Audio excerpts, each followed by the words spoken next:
Indian 2 ഞാൻ ആ movie ഇപ്പോൾ കണ്ട് എത്തിയിട്ടുള്ളൂ.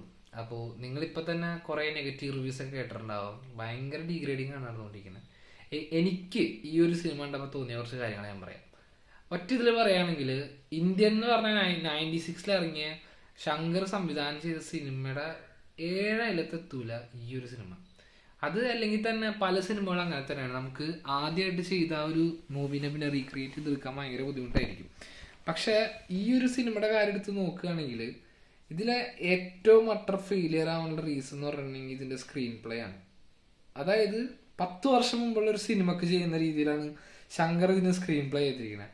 അതാണ് ഇതിന്റെ ഏറ്റവും തോൽവിക്കുള്ള ഒന്നാമത്തെ റീസൺ. കാരണം ഇതിലെ ഇമോഷൻസ് സീനടക്കം, അതായത് ഇന്ത്യൻ്റെ ഒരു ബ്യൂട്ടി എന്ന് പറഞ്ഞാൽ, അതായത് 96 ഇറങ്ങിയ ഇന്ത്യൻ പാർട്ട് 1 ബ്യൂട്ടി എന്ന് പറഞ്ഞാൽ, അതിലാ മെയിൻ ഫൈറ്റ് ചേസ് ആ ഒരു സീൻസ് മാത്രമല്ല, ഇമോഷൻസിനെ നല്ല രീതിയിൽ കൺവേ ചെയ്യാനായിട്ട് ഓരോ സീൻസിലും ഡയലോഗ്സ് വെച്ചിട്ട് തന്നെ ശങ്കറിന്റെ കിടിലായിട്ട് പറ്റിയായിരുന്നു. ഇതില് ഇന്ത്യൻ 2 കുറെ ഇമോഷണൽ സീൻസ് ഉണ്ട്. അതായത് കുറെ സംഭവങ്ങൾ അങ്ങനെ കാണിക്കുന്നുണ്ട്. സ്പോയിലർ ആയാലും ഞാൻ എടുത്തു പറയുന്നില്ല. അപ്പോൾ ആ സീൻസ് എല്ലാം അട്ടർ ഫെയിലിയർ ആയിരുന്നു. അതായത് 1 കമ്പയർ ചെയ്ത് നോക്കുമ്പോൾ ഇമോഷണലി നമുക്ക് ഒറ്റ സീൻസും മാച്ചായിട്ട് തോന്നുന്നില്ല. അതൊരു റീസൺ. പിന്നെ ഇന്ത്യൻ എന്ന് പറഞ്ഞ ക്യാരക്ടർ, ശങ്കർ ഇന്ത്യനെ ക്രിയേറ്റ് ചെയ്തപ്പോൾ അതിന് അയാൾ തന്നെ പറയുന്ന കുറച്ച് സംഭവങ്ങളുണ്ട്. അത് ഇന്ത്യൻ 2 വരുന്ന ഇന്ത്യൻ എന്ന് പറഞ്ഞ ക്യാരക്ടർ കാണാൻ പറ്റുന്നില്ല. രണ്ടാമത്തത്, ഇന്ത്യൻ എന്ന് പറഞ്ഞ ക്യാരക്ടർ ഫസ്റ്റ് പാർട്ടിൽ കാണുന്ന മേക്കപ്പ് രീതിയല്ല ഇതിൽ വരുമ്പോൾ. ഇതിൽ ഒരു കറക്റ്റ് എന്താ പറയുക, ഒരു കമലഹാസന്റെ ഒരു ചെറിയ ഫേസ് സിമിലാരിറ്റി ഉള്ള പോലെ തന്നെയുള്ള ഒരു ഇന്ത്യൻ ക്യാരക്ടറാണ് വരുന്നത്. പക്ഷെ നിങ്ങൾക്കറിയില്ല, ഫസ്റ്റ് പാർട്ടിൽ അങ്ങനെ ചെയ്തില്ല. ഇന്ത്യൻ എന്ന് പറഞ്ഞാൽ ഒരു മേക്കപ്പ് യൂസ് ചെയ്തിട്ട് തന്നെ വേറൊരു ലുക്ക് ആയിരുന്നല്ലോ. ഇതിൽ പക്ഷെ ലുക്ക് വൈസും പ്രശ്നമാണ്. അങ്ങനെ കുറെ പ്രശ്നങ്ങളുണ്ട്. പക്ഷെ എന്ന് വെച്ചാൽ ഭയങ്കര, അതായത് ഇപ്പോ ഞാനുള്ള മിക്ക ഗ്രൂപ്പിലും ഇപ്പോൾ കമന്റ്സ് ആയിട്ടും ഇതൊക്കെ ആയിട്ട് വന്നിട്ടുള്ളത്, ഒരാൾ പോയി കാണരുത് അങ്ങനെയൊക്കെയാണ് പറയുന്നത്. അങ്ങനെ ഉണ്ടോയെന്ന് വെച്ചിട്ടുണ്ടെങ്കിൽ, എനിക്ക് ഈ സിനിമ കണ്ടപ്പോൾ ഇതിൽ കാണാൻ പറ്റുന്ന കുറേ സംഭവങ്ങളുണ്ട്. പ്രത്യേകിച്ച് ഇതിന്റെ ക്ലൈമാക്സിലേക്ക് വരുമ്പോൾ ഗംഭീര ചേസ് ഒക്കെ ഉണ്ട്. അത് ശങ്കറിന്റെ എല്ലാ പടങ്ങളും ആള് വെക്കാറുള്ള ആള് സിനിമകളൊക്കെ ഭയങ്കര ബ്രഹ്മാണ്ടാക്കാൻ ശ്രമിക്കുന്ന ഒരു സംവിധായകനാണ്. അതുകൊണ്ട് തന്നെ ആളുടെ മിക്ക സിനിമക്കും ഭയങ്കര ബഡ്ജറ്റാണ്.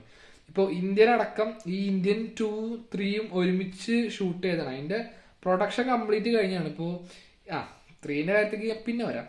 അപ്പോൾ ഇത് ഒരുമിച്ച് ഷൂട്ട് ചെയ്ത പടമാണ്. അപ്പൊ അത്യാവശ്യം നല്ല ചെലവ് പ്രൊഡ്യൂസറെ സംബന്ധിച്ച് ആയിട്ടുണ്ട്.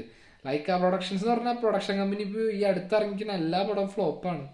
ഈ ഒരു പടത്തിനും ഇപ്പോൾ പൊതുവെ ജനറൽ ഓഡിയൻസിന്റെ പൊതുവായ സംസാരം എന്ന് പറഞ്ഞാൽ ആർക്കും അത്ര ആക്സെപ്റ്റ് ചെയ്യാൻ പറ്റുന്നില്ല. അതിന്റെ റീസൺ പലതാണ്. പിന്നെ മ്യൂസിക്, കാരണം ഇന്ത്യൻ പാർട്ട് 1 ഒരു ഭയങ്കര ഒരു പില്ലറായിരുന്നു AR റഹ്മാൻ എന്ന് പറഞ്ഞിട്ടുണ്ടെങ്കിൽ. കാരണം അതിലെ ഓരോ പാട്ടും, മറ്റേ പച്ചക്കിളികൾ തേരോടൊക്കെ പറഞ്ഞാൽ ആ പാട്ട് കേൾക്കാത്ത ഒരു മനുഷ്യൻ ഉണ്ടാവില്ല. ഇപ്പോൾ എൻ്റെ കുറെ ഫ്രണ്ട്സ് തന്നെ ഇന്ത്യൻ എന്ന് പറഞ്ഞ സിനിമ അവർക്ക് ആർക്കും അറിയില്ല. അപ്പൊ ഞാനിങ്ങനെ പറഞ്ഞു വന്നപ്പോൾ അവര് പാട്ട് കേട്ടിട്ടുണ്ട്. കാരണം അതിൽ പാട്ടുകളൊക്കെ അത്രയും ഫേമസ് ആണ്. ഇതിൽക്ക് വരുമ്പോ അനിരുദ്ധ് യൂസ് ചെയ്തിരിക്കുന്ന സ്കോർ അറിയാലോ. അനിരുദ്ധിന്റെ ഒരു വേറെ ടൈപ്പ് ഒരു മ്യൂസിക് ഡയറക്ഷൻ സ്റ്റൈലാണ്. അത് ഒരു പുതിയ ജനറേഷനെ ആക്സെപ്റ്റ് ചെയ്യുന്ന രീതിയിൽ ട്രൈ ചെയ്യാനാണ് ശങ്കർ ശ്രമിച്ചതെന്ന് തോന്നുന്നു. പക്ഷെ ഇന്ത്യൻ എന്ന് പറഞ്ഞ സിനിമക്ക് ഒട്ടും മാച്ച് ആയില്ല അനിരുദ്ധിന്റെ മ്യൂസിക്. കംബാക്ക് ഇന്ത്യ നല്ലൊരു ബീറ്റ് വരുന്നുണ്ടെങ്കിലും, പിന്നെ പാറ എന്ന് പറഞ്ഞ ഒരു പാട്ടുണ്ട്. അത് ഇതിൽ ഈ ഫസ്റ്റ് പാർട്ടിലേക്ക് അല്ല വരാൻ തോന്നുന്നുണ്ട്, സെക്കൻഡ് പാർട്ടിലേക്ക് വരുന്ന രീതിയിലാണ് ട്രാക്ക് ഇട്ടിരിക്കുന്നത്. എൻഡിലേക്കാണ് അതിന്റെ ആ ഒരു ട്രാക്ക് വരുന്നത്.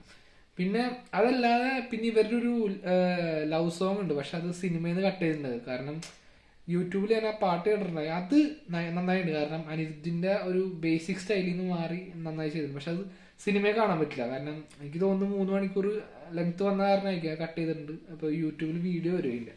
അങ്ങനെ പാർട്ട് വൈസ് നോക്കുകയാണെങ്കിൽ ഭയങ്കര പ്രശ്നമുണ്ട്. കാരണം AR റഹ്മാന്റെ കമ്പോസിങ്ങും അനിരുദ്ധിന്റെ കമ്പോസിങ്ങും ഭയങ്കര വ്യത്യാസമുണ്ട്. പിന്നെ BGM സ്കോർ വളരെ ശോകമായിരുന്നു. അത് എനിക്ക് എന്ത് പറ്റിയെന്നല്ല. കാരണം അനിരുദ്ധിന്റെ BGM എല്ലാം പെട്ടാവാറുണ്ട്. അതായത് ഇപ്പോൾ ഏത് സ്റ്റൈലാണെങ്കിലും, ഇപ്പോൾ ഇന്ത്യൻ എന്ന് പറഞ്ഞാൽ ആ ഒരു സിനിമക്കോൾ ആക്സെപ്റ്റ് ചെയ്യാൻ പറ്റുന്ന രീതിയിലല്ലാത്ത ഇതാണെങ്കിൽ പോലും അനിരുദ്ധിന്റെ ഒരു മേക്കിംഗ് കൊണ്ട് പിടിച്ചിരിക്കാറുണ്ട്. പക്ഷെ ഇന്ത്യന്റെ BGM വളരെ മോശമായിരുന്നു. പക്ഷെ പ്രൊഡക്ഷൻ ക്വാളിറ്റി ഉണ്ട്. കാരണം ഇത്രയും പൈസ ഇൻവെസ്റ്റ് ചെയ്തുണ്ടാക്കിയ പടമാണ്. പ്രത്യേകിച്ച് ഇതിന്റെ കലണ്ടർ സോങ് ഒക്കെ എന്ന് പറഞ്ഞാൽ കിടിലനായിട്ട് തന്നെ മേക്ക് ചെയ്യുന്നത്. ഏതോ മിസ് യൂണിവേഴ്സിനൊക്കെ കൊണ്ടുവന്നിട്ടാണ് ആ പാട്ടിൽ അഭിനയിപ്പിച്ചിട്ടുള്ളത്. പിന്നെ അതുപോലെ തന്നെ താത്ത വരവേ എന്ന് പറഞ്ഞ ആ ഒരു പാട്ടും അതും ഭയങ്കര കളർഫുൾ ആണ്. അതായത് ഈ ശങ്കറിന്റെ എല്ലാ സിനിമകളും നിങ്ങൾക്ക് അറിയാലോ, മറ്റേ ഈ ആണെങ്കിലും അങ്ങനെ മിക്ക സിനിമയിലെ പാട്ടുകൾ ഭയങ്കര കളർഫുൾ ആയിരിക്കും. അതേപോലെ തന്നെ ഈ തപ്താവരെ എന്ന് പറഞ്ഞാൽ എത്ര ജൂനിയർ ആർട്ടിസ്റ്റുകളാണ്, മീൻസ് നൂറുകണക്കിന് ജൂനിയർ ആർട്ടിസ്റ്റുകളൊക്കെയാണ് അതിൽ കൊണ്ടുവന്നിട്ടില്ല.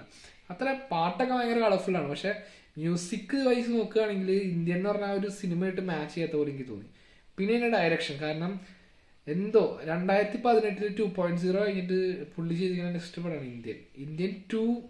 ഭയങ്കര എന്തോ ആൾക്ക് എന്താണ് ശങ്കറിന് ഇങ്ങനെ പറ്റണം എനിക്ക് മനസ്സിലാവില്ല. കാരണം ശങ്കറിന്റെ മേക്കിംഗ് സ്റ്റൈൽ തന്നെ ആള് പഴയ ഒരു സ്റ്റൈലിലേക്ക് വീണ്ടും പോകണമല്ലോ. കാരണം ആള് ഓരോ കാലഘട്ടത്തിനനുസരിച്ച് കുറെ ചേഞ്ച് വരാൻ ശ്രമിക്കാറുണ്ട്. ഇപ്പോൾ വരെ അങ്ങനെ വന്ന സിനിമകളാണ്.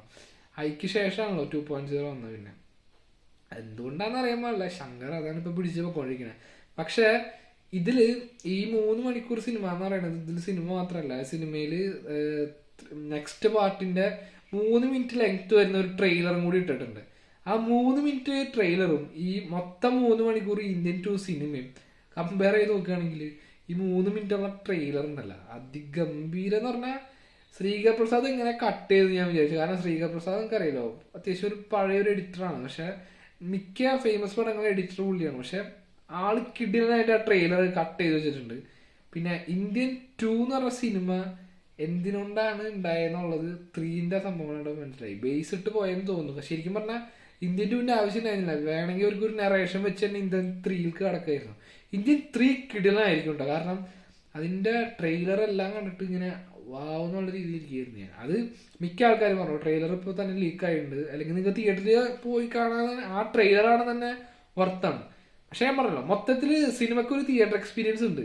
പക്ഷെ 3 മണിക്കൂർ ലെങ്ത്തിൽ എല്ലാവർക്കും ഇത് കണ്ടിരിക്കാൻ പറ്റുമെന്ന് എനിക്ക് പറയാൻ പറ്റില്ല. കാരണം മിക്ക ആൾക്കാരും നല്ല ബോറടിക്കുന്നുണ്ടായിരുന്നു. ഇപ്പൊ ഞാനതിങ്ങനെ കണ്ടിരുന്നു, എനിക്ക് വലിയ ബോറടി തോന്നില്ല. പക്ഷെ പല ഭാഗത്തും ചില സീൻസ് വേണ്ടായിരുന്നില്ല എന്ന് തോന്നി. പിന്നെ ശങ്കറിന്റെ മിക്ക സിനിമകളും ഏകദേശം 3 മണിക്കൂർ അത്രയും ലെങ്ത് വരുന്ന സിനിമകളാണ്. 2.5 മണിക്കൂറിന് താഴെ ലെങ്ത് ഉള്ള ഒരു പടമില്ല ശങ്കറിന്. പക്ഷെ അതാളൊരു മേക്കിംഗ് സ്റ്റൈലാണ്. പക്ഷെ ആ രീതിക്ക് ഇന്ത്യൻ 2 വന്നില്ല. എല്ലാം കൊണ്ടും പ്രൊഡക്ഷൻ ക്വാളിറ്റി സംഭവം എല്ലാം നന്നായിട്ടുണ്ട്. പിന്നെ കമൽഹാസന്റെ ആക്ടിങ് കിടിലായിട്ടുണ്ട്. പക്ഷെ ഇന്ത്യൻ 1 ആയിട്ടാണല്ലോ ഇപ്പൊ നമ്മൾ കമ്പയർ ചെയ്യുക ഇന്ത്യൻ 2. ആ വയസ്സ് നോക്കുകയാണെങ്കിൽ ശോകമായിരുന്നു. എനിക്ക് കുഴപ്പമില്ല, ഓക്കെ ആയിരുന്നു, കണ്ടിരിക്കാൻ പറ്റും. പക്ഷെ അതിൽ കൂടുതൽ വലിയ സംഭവമായിട്ടൊന്നും എനിക്ക് തോന്നിയില്ല ഇന്ത്യൻ എന്ന് പറഞ്ഞ സിനിമ. പക്ഷെ തിയേറ്റർ എക്സ്പീരിയൻസ് ഉണ്ട് അത്യാവശ്യം. പക്ഷെ ഇന്ത്യൻ 3 ഭയങ്കര ഡിഫറെന്റ് ആണ്. രണ്ടും ഒരുമിച്ച് ഷൂട്ട് ചെയ്തതാണ്. ഇപ്പോൾ ഈ ശങ്കർ തന്നെ പറഞ്ഞിരിക്കുന്നത് ഇതിന്റെ VFX വർക്കൊക്കെ നടക്കണുള്ളൂ. കംപ്ലീറ്റ് ആവുകയാണെങ്കിൽ കറക്റ്റ് ഇവര് നെക്സ്റ്റ് പൊങ്കലിനും കണ്ടാണ് പ്ലാൻ ചെയ്യുക. അതായത് ജനുവരി ഫെബ്രുവരി ഒക്കെ ആയിട്ട് വരാൻ ചാൻസ് ഉണ്ട്. അപ്പോൾ അത് വേണ്ടി ഇപ്പോൾ ഈ പൊന്നിയൻ സെൽവനൊക്കെ ഇറങ്ങിയ പോലെ തന്നെ എല്ലാ ഷൂട്ടെല്ലാം കഴിഞ്ഞാണ്. അവർക്കിനി പോസ്റ്റ് പ്രൊഡക്ഷൻ പരിപാടി മാത്രമേ ഉണ്ടാവുള്ളൂ. അപ്പോൾ ഇന്ത്യൻ 2 കണ്ടപ്പോൾ എനിക്ക് ഇങ്ങനെയാണ് തോന്നിയത്. എനിക്ക് അത്ര നെഗറ്റീവായി തോന്നിയില്ല. കാരണം ഇതിൽ കുറേ സംഭവം എനിക്ക് ഇഷ്ടമായി. പ്രത്യേകിച്ച് ഇതിൻ്റെ ഒരു പ്രൊഡക്ഷൻ മേക്കിംഗ് ഇഷ്ടമായി. പക്ഷെ ഇന്ത്യൻ സ്ക്രീൻ പ്ലേ പോയുടെ ഒരു പടത്തിൻ്റെ സ്ക്രീൻ പ്ലേയില്ലേ, അത് നശിച്ചാൽ പിന്നെ എന്ത് നന്നായിട്ടും കാര്യമൊന്നുമില്ല. അങ്ങനെയാണ് എനിക്ക് ഇന്ത്യൻ 2 കണ്ടപ്പോൾ തോന്നിയത്. അപ്പോൾ നെക്സ്റ്റ് ഒരു സിനിമയുടെ വിശേഷമായിട്ട് വരാം അടുത്തൊരു വീഡിയോയിലും. ബൈ.